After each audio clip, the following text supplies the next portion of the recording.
There's a specific kind of silence that sinks into a house when you're the only one who knows it's lying to you.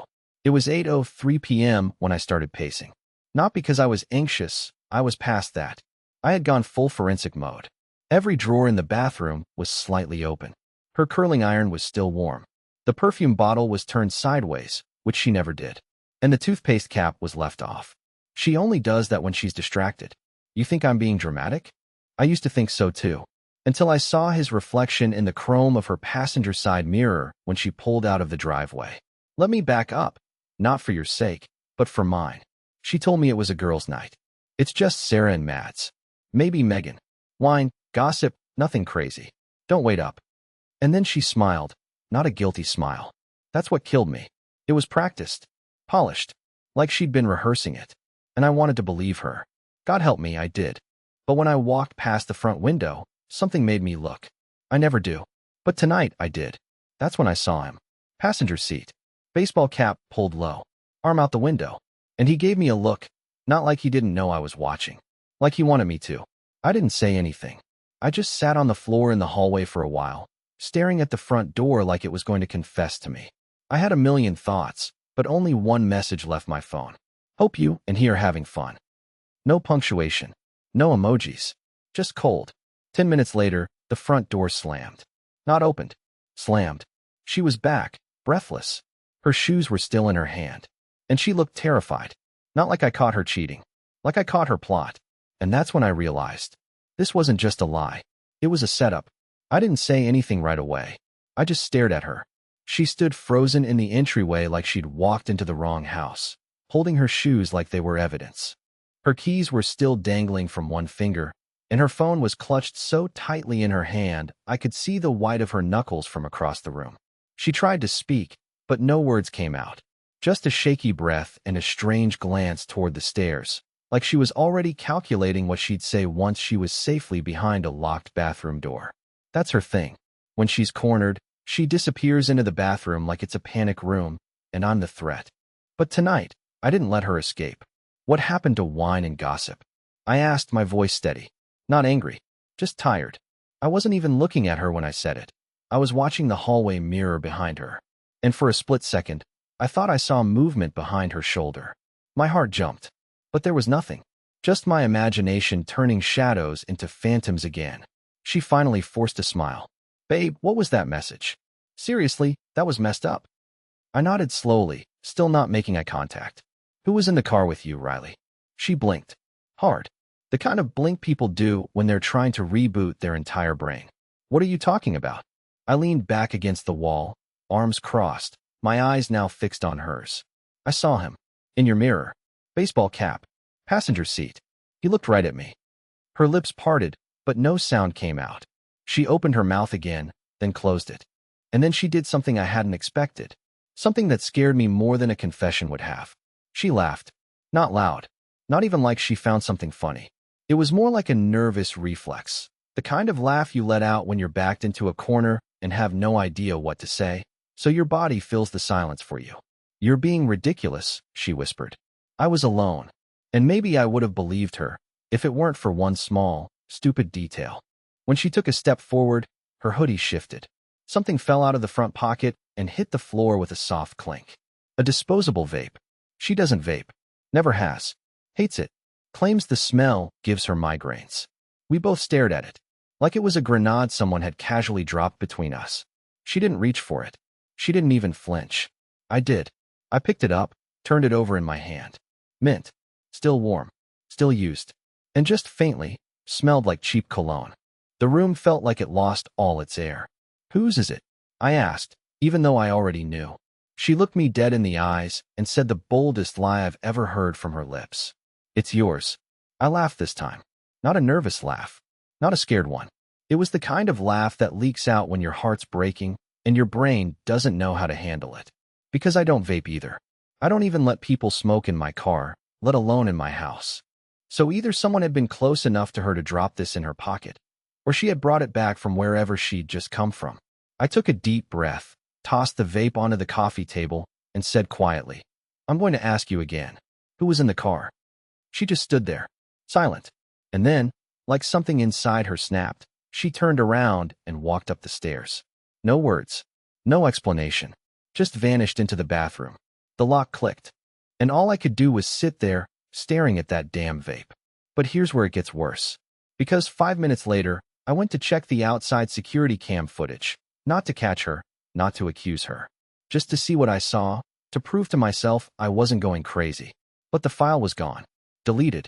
And I never told her we had a new camera installed. I didn't sleep that night. I didn't even try. The glow from the kitchen clock felt like an interrogation light, burning through the silence. Every creak of the house sounded louder than usual. Every gust of wind outside felt like footsteps. I sat on the couch with my laptop open, staring at the empty folder where the footage should have been. The file wasn't corrupted. It wasn't mislabeled. It was gone, manually deleted. And the worst part? The timestamp of the deletion was 8:25 p.m., exactly 8 minutes before she came home. That meant someone had access. Someone who either knew the password or had physically plugged into the device. And I couldn't decide which possibility scared me more, that Riley had done it herself, or that someone else had. Around 2:30 in the morning, I finally heard the bathroom door unlock upstairs. Her footsteps were slow, cautious, almost rehearsed. I didn't move. I just listened as she crept into the bedroom and climbed into bed like a stranger breaking into her own home. I should have confronted her again. I should have demanded the truth. But instead, I just sat there, the cowardly kind of calm that comes when you realize your world has already changed and you're the last one to accept it. The next morning was awkward, but almost normal. She came downstairs in her robe, pretending to yawn, making coffee like she hadn't spent half the night barricaded in the bathroom. "You didn't come to bed," she said, pouring a mug and sliding it toward me. I didn't take it. I just asked, "Do you know what happened to the security footage?" She froze for exactly half a second, just long enough to confirm everything. Then she smiled, the kind of smile people wear when they've already prepared a lie. "What footage?" I stared at her for a long moment, trying to decide if she actually thought I was stupid or if she was just too far in to turn back. "The camera outside," I said. "The one facing the driveway. The one I installed last month." Her expression flickered, barely noticeable, a twitch in her cheek, a quick inhale, and then she said, "You're paranoid, Eliot. You seriously need to stop reading into everything." That was the moment I realized she wasn't scared anymore. The panic from last night was gone, replaced by something colder, calculated. After she left for work, I pulled the drive from the camera system, hoping I could recover the deleted file. It took a few hours, but eventually, I managed to extract a single frame, the very last still before the footage vanished. It wasn't much. Blurry, low light, but clear enough to see one thing. The passenger side door of her car was open, and a man was stepping out. Not a reflection this time. Not a shadow. An actual person. He was wearing a hoodie, but what stood out most was the bracelet on his wrist. One of those woven friendship-style ones, bright red with a tiny silver clasp. It looked familiar in a way that made my stomach drop. Riley had one just like it. A matching one, actually. We bought them years ago at a street market on a weekend trip to Portland. But she stopped wearing hers months ago, claiming it got lost during laundry. And there it was, on his wrist. I zoomed in until the pixels broke apart, until the bracelet became a blur of red and gray. My hands were shaking so badly that I accidentally hit the edge of the keyboard. The image flickered for a moment, and then, something even stranger happened. Behind the man, faint but visible, was another figure, standing near the edge of the driveway. Someone watching them. Someone holding a phone, aimed directly at the car. I saved the frame immediately, labeled it, and disconnected the drive. My pulse was pounding so hard I could barely think. Who was the second person? Why was the footage erased if someone else had already been there recording? I thought about calling Riley, but I didn't. Instead, I waited. That evening, when she came home, I pretended everything was fine. Dinner, small talk, even a half-hearted laugh or two. But the whole time, I kept watching her hands. She wasn't wearing her wedding ring. I hadn't noticed until that moment. When I asked where it was, she said something so simple, so casual, it nearly broke me. "Oh, I forgot to put it on." No panic, no guilt, just that smooth, practiced tone. But her left hand, the one that used to hold that ring, had a faint mark around the finger, a pale line, almost like she'd been wearing something else there recently. Something thinner, something red and silver. And that's when it hit me. Maybe she didn't lose her bracelet at all. Maybe she just gave it away. The bracelet had haunted me all night. I couldn't stop staring at that still frame I'd recovered from the corrupted camera footage. The guy getting out of her car wearing something I bought, something we were supposed to share, made me feel like a ghost in my own life. But it was the second figure in the background that truly tore into me. The one holding up their phone, standing perfectly still, recording like they'd been waiting for the exact moment that car arrived. I didn't recognize them. Not from the grainy still, anyway. But it wasn't just some random passerby. We live in a quiet, dead-end neighborhood. Nobody walks by unless they're lost, delivering packages, or meant to be there. That person was waiting. And that thought kept twisting in my chest like a knife I couldn't pull out. By the next morning, my paranoia had evolved into obsession. I called out of work. Didn't even pretend to be sick. Just said I had an urgent personal issue and hung up. Then I spent 4 hours trying to enhance the footage. Not like in the movies, obviously.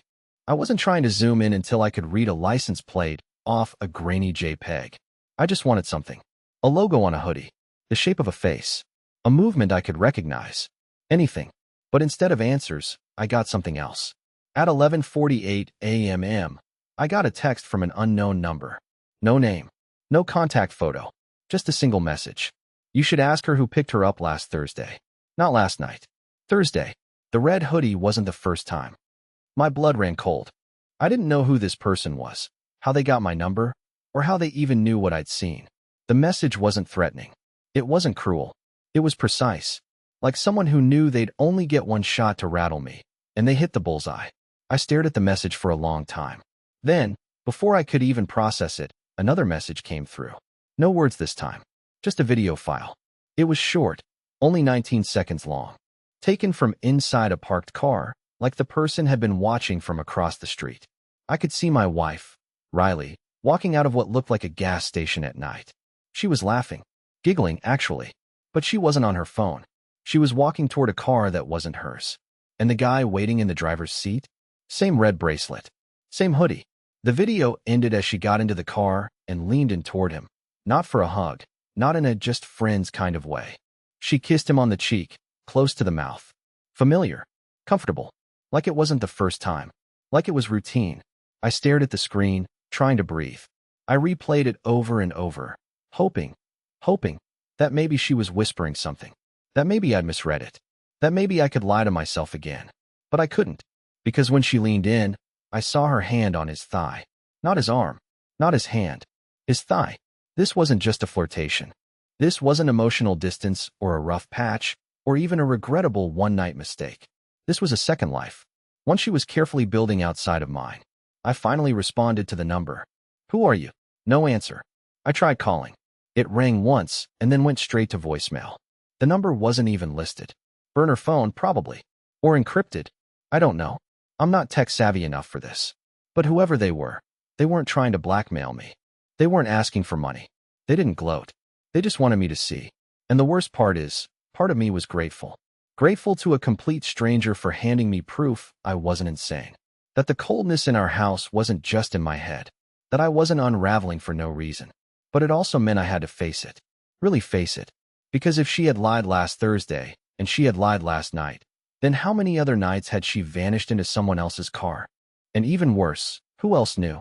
I spent the rest of the day spiraling. I didn't confront her when she got home that night. I couldn't. I watched her cook pasta like nothing was wrong, humming along to some dumb playlist, wearing my college hoodie like she hadn't just blown apart our life. But I knew one thing. She wasn't just cheating on me. She was hiding something bigger. And someone out there, someone I didn't know, wanted me to uncover it. I didn't plan on following her. I didn't wake up that morning thinking, today's the day I turn into a stalker husband. I don't even like confrontation. I rehearse phone calls before I make them. I write and delete emails 10 times before hitting send. But that morning, something in me felt different. Maybe it was the silence between us at breakfast. Maybe it was the way she avoided eye contact when I asked if she had anything exciting at work that day. Maybe it was the phantom smell of that unfamiliar cologne still lingering in her car when I stepped in it the night before to grab her charger. I told her I had a dentist appointment. She said, "Good luck," without looking up from her phone.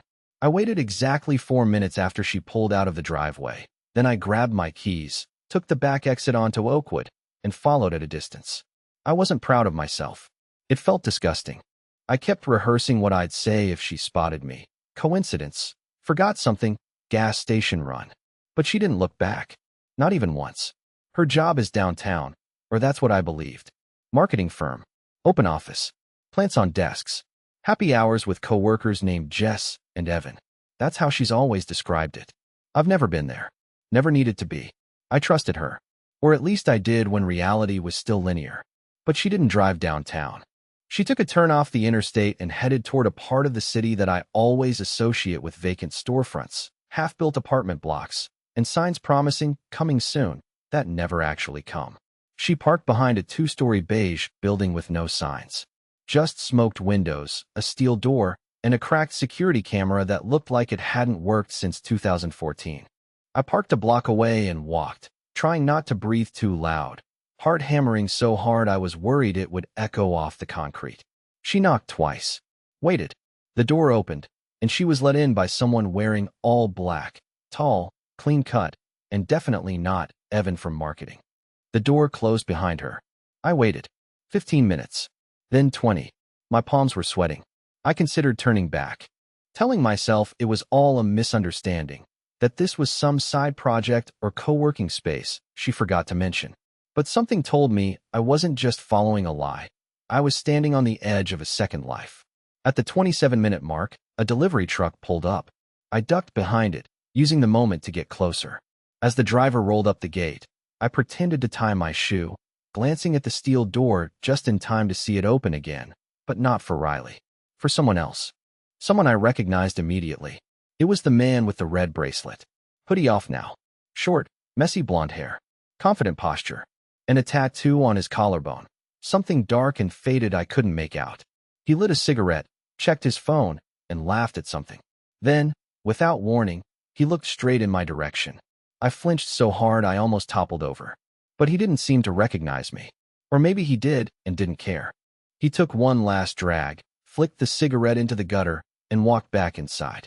I felt paralyzed, like every limb was under separate management and nobody was returning my calls. I thought about taking a picture, calling someone, going home. Instead, I just stood there, frozen in indecision, for almost an hour. When Riley finally came out, she was holding a plain manila envelope. No purse, no smile, no sign of marketing firm energy, just this quiet, deliberate focus. She handed it to someone in a black SUV parked nearby, nodded once, and got back into her car. She never saw me. I followed her again, but this time she did go downtown. She parked outside her supposed office building, sat in the car for 3 minutes, then went inside. Like clockwork. Like she was covering her tracks. I drove home in silence. No music. No calls. Just my thoughts, cycling through possibilities. Affair, secret job, debt, blackmail, double life. Every theory made less sense than the last. But one thing was certain. My wife wasn't going to work when she left the house in the morning. And then, just as I pulled into the driveway, my phone buzzed again. Same unknown number. You're closer than you think. But she's not the only one lying to you. I stared at the message for a full minute before noticing something else. Attached to it was a photo. Not of Riley. Not of the red bracelet guy. It was a picture of me, from earlier that morning, crouched beside the truck, watching the building like a fool. They'd been watching me, too. I didn't go inside right away. I just sat in the car, gripping the steering wheel like it was the only thing holding me together. The message. The photo. That sentence. She's not the only one lying to you. It looped in my head like an alarm I couldn't shut off. Someone had been close enough to take that photo. Someone knew I'd followed her. And they didn't just want to expose her. They were baiting me, dragging me deeper, step by step, and I was walking right into it. The air in the house felt heavier than usual when I finally stepped through the door. Like something unseen was taking up space in every room. Riley wasn't home yet. I checked the time, 2:43 p.m. Her usual workday wouldn't end for another 3 hours. But now I knew better than to expect schedules to mean anything. I paced for a while, trying to decide what to do next. I couldn't confront her, not yet. I didn't have enough. Not for a real conversation. All I had was implication and shadow. But if she wasn't just lying about work, and this wasn't just an affair, then what the hell had I gotten pulled into? I opened the laptop and went back to the photo. Me crouched by the truck. caught in the act like some amateur detective. The angle was close, too close. Whoever took it wasn't in a building or across the street. They were nearby, possibly even next to me. That realization made the hair on my arms rise. Then I saw something I hadn't noticed before. In the corner of the image, partially cropped, there was a reflection, a sliver of glass. Side mirror, maybe. But inside it, barely visible, was a glimpse of a face. Sunglasses. Ball cap. That was it. But it was there. A silent witness who wanted me to know they were there. Not to scare me, not exactly, but to warn me, challenge me, or something else. I decided to retrace. If I was going to be dragged into whatever this was, I had to stop reacting and start thinking. I pulled out an old external drive from the drawer, one I hadn't touched in years, back when I was still freelancing from home, and kept personal backups like a paranoid data hoarder. I figured if someone had accessed our network, maybe they'd left something behind. A trace, a folder, a misstep. And then I found it. A folder I didn't recognize, buried deep in a chain of subfolders I definitely hadn't created, labeled with a string of numbers. I opened it, expecting garbage files or maybe some half-corrupted malware drop. But what I found made my skin crawl. Screenshots, hundreds of them, from inside our house. Not surveillance camera stills. These were desktop captures, text messages, email drafts, bank logins, calendar appointments. My entire digital footprint laid bare. Every time I had logged into my laptop, even idle time, it had been recording everything silently in the background. The timestamps went back months. Riley's computer wasn't connected to this drive. Mine was, which meant I was the one being monitored. My paranoia twisted into something else, betrayal layered on top of betrayal. It wasn't just that Riley was lying. Someone else had been watching both of us, feeding information, or collecting it. And for what? I scrolled through the files, heart racing, and then stopped cold at a folder labeled conv_Riley_05, 04-inch. It was an audio file. Just one. I played it, hand shaking on the mouse. The audio crackled, and then I heard her voice, quiet, tense, talking on the phone. Not to me. I don't know who. But the tone was different.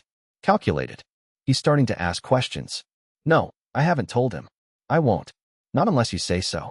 But if he finds out about... A sudden click. The file cut off. I stared at the screen, frozen. Finds out about what? And why did she need someone's permission to tell me? This wasn't just infidelity anymore. This wasn't a love triangle or some emotionally starved affair. This was something organized, coordinated. And I was being handled like a problem, not a husband. I didn't sleep that night. I couldn't. Every noise sounded like footsteps. Every car that passed the house made my stomach drop. I moved my laptop into the garage, pulled the battery, disconnected everything. I felt insane. I was becoming insane. And still, the phone didn't ring. No new messages from the unknown number. They'd made their move. Now it was my turn. The next morning, I did something reckless. I took Riley's car keys, opened her glove box, and started searching. I didn't know what I was looking for. A receipt. A note. Anything. Instead, I found a small black USB stick taped to the roof of the glove compartment with surgical precision. It hadn't been there long. No dust, no fading. Like it was placed there for me to find. I brought it inside, plugged it into a burner laptop, and waited. There was only one file. A video. Security cam footage from inside that beige building. Grainy, time-stamped, looped on a 3-minute interval. Riley was in the frame, standing in a concrete room. Empty, except for a table, a locked metal case, and 3 people surrounding her. 2 men, 1 woman. They weren't arguing. They were discussing something, animated, but not hostile. And then Riley opened the case. I paused the video. Inside the case was cash. Stacks of it. My wife wasn't cheating. She was laundering something. Or delivering something. And someone, maybe the same person who's been texting me, wanted me to know exactly what she was doing. But why me? Why now? I had more questions than ever. And only one thing was certain now. Riley wasn't the person I married. But neither, it seemed, was I. I waited 2 days before I said anything. 2 days of pretending I didn't know. 2 days of pouring coffee and asking how her projects were going. 2 days of watching her come home without the manila envelope, without the hoodie smell, without a single crack in her story. She wore her ring again. She kissed my cheek again.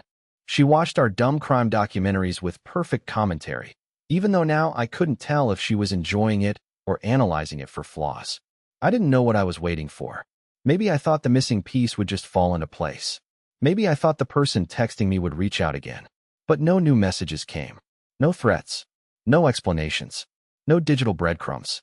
Just me and a USB stick full of evidence I never wanted, and a wife who was now, somehow, the most confident version of herself I'd ever seen.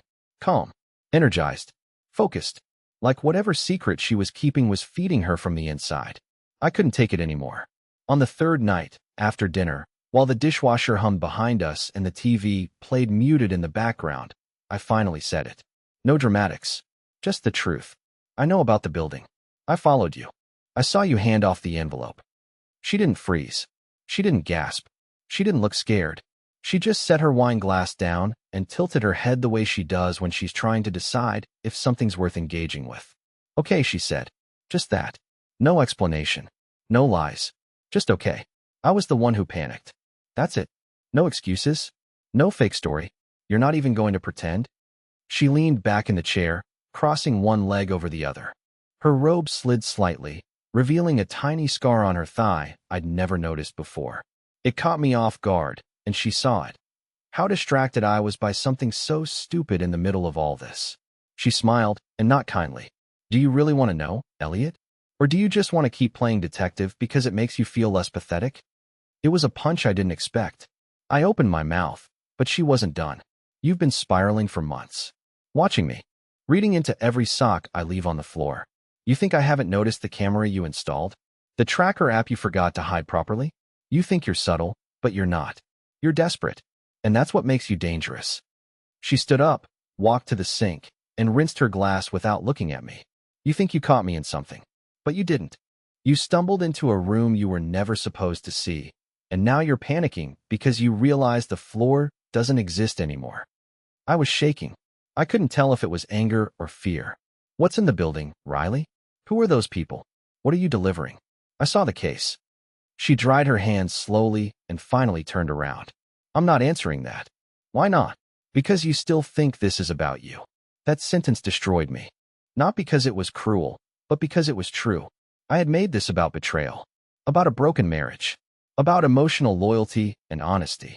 But whatever this was, whatever she was involved in, it was bigger than infidelity. It was structured, financial, protected, watched. And that was the worst realization of all. She wasn't scared of me finding out. She was ready. Are you in danger? I asked finally. Do you owe someone? Is this blackmail? She walked past me, laid a hand on my shoulder, and whispered so quietly I almost missed it. No one's in danger. Not yet. Then she went upstairs, and I sat there in a house that was no longer mine, with a woman I no longer recognized, wondering if I had just woken up, or if I had finally fallen asleep. But what happened the next morning? That ripped the last shred of normal out from under me. Because someone left a letter at the front door? No envelope. Just folded in half. Inside was a single sentence. If she won't tell you, we will. Meet us Thursday, 11:30 p.m. Back lot behind the hardware store. No name. No signature. Just a time and place. But written in the corner, barely visible in pen, was something worse. My mother's maiden name. Someone wasn't just watching Riley now. They were watching me. I don't remember driving there. I remember leaving the house. I remember turning onto Marlowe, stopping for gas I didn't need, checking the time, 11:12. But the drive itself? Blank. My brain was so full, it emptied itself out. I think part of me expected I wouldn't come back. The hardware store had long since closed. Rusted signage, a broken chain-link fence surrounding the rear lot, a single flickering light over the back loading dock.